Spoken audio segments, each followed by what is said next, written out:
Good afternoon, everyone. So, I am Dr. Krishnan. I am going to present this work which talks about the connection between graph theory and architectural design. This work has been done with Pinky, who is my PhD student, and I am a faculty at BITS Pilani, India. Okay, so one of the primary stage of architectural design is to design the floor plans. So you can see this is one of the floor plan, which is mainly you can say architectural floor plan, but this is also a floor plan which is not architectural, but it talks about the population, the US population, and similarly the floor plan can be seen in many other ways. But if we restrict ourselves to architecture, then we can classify floor plans into three categories. So the first one is rectangular one, where all the rooms and the boundary is rectangular. Then the next one is orthogonal one, where rooms are rectangular and rectilinear, but the boundary is only rectangular.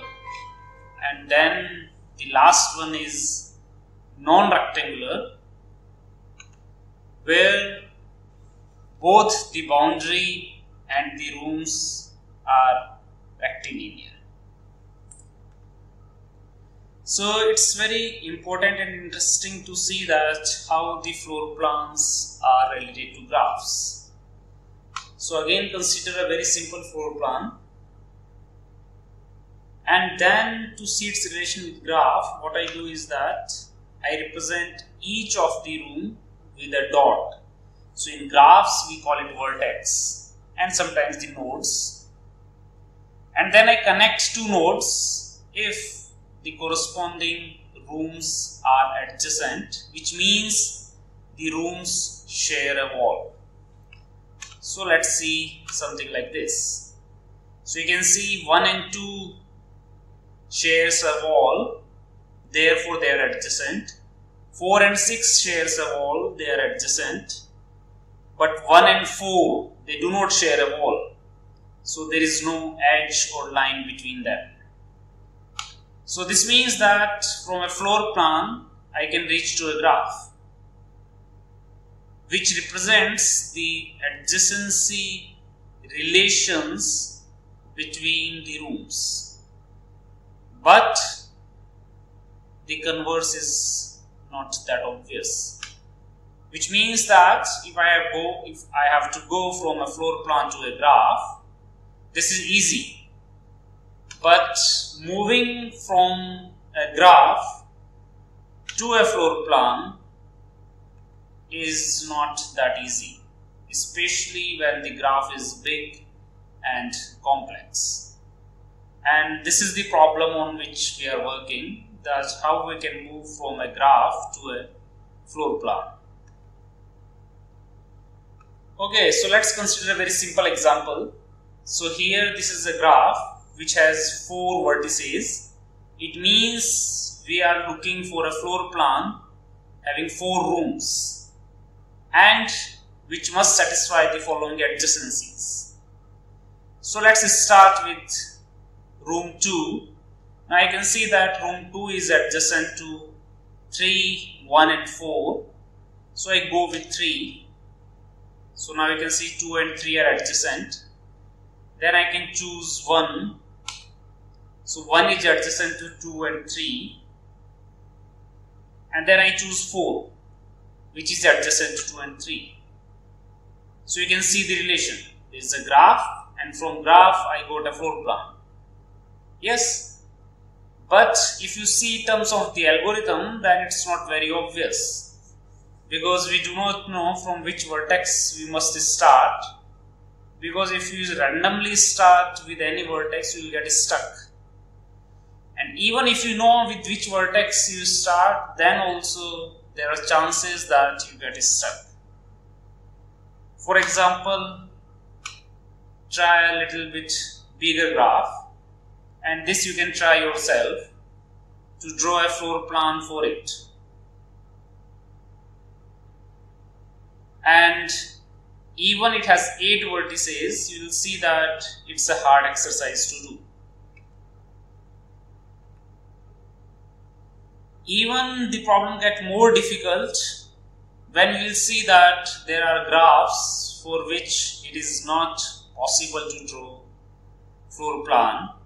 I am not going into the detail, but you can try this example. If you try it, you will see that it is not possible to satisfy all the connections. Even there are graphs for which you can construct a floor plan, but you cannot construct a rectangular floor plan, which means that it's hard to keep all the rooms rectangular as well as the boundary rectangular. Let's see an example. Okay, so this example has 4 vertices, which means I need a floor plan with 4 rooms, and I start with room 4, which is adjacent to all 3 rooms, so I can choose any one of them. So let's say I choose room 1. Now 1 and 4 are adjacent to 2 also and 3 also, so I can choose again any one of them. I choose room 2. So 2 is adjacent to 1 and 4. Now there remains room 3, which need to be adjacent to all 3 rooms. But here comes the problem.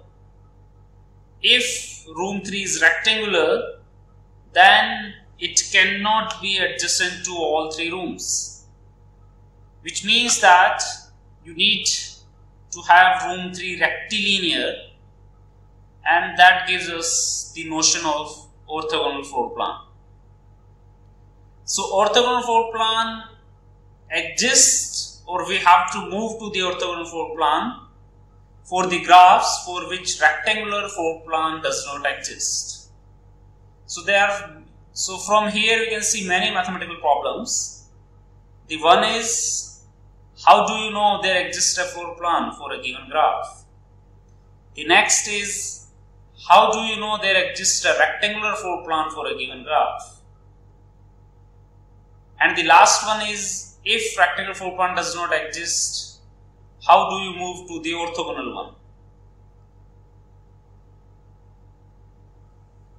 And if all of them or any one of them exists, then how to construct it? Even the problem gets more complex when you introduce the dimensions. So let us consider this example. So this is a graph for which you need a floor plan, of course, but more importantly you need to satisfy the dimensions also. So floor plan, I am not going to the detail how to construct it, but this is the corresponding floor plan corresponding to this graph.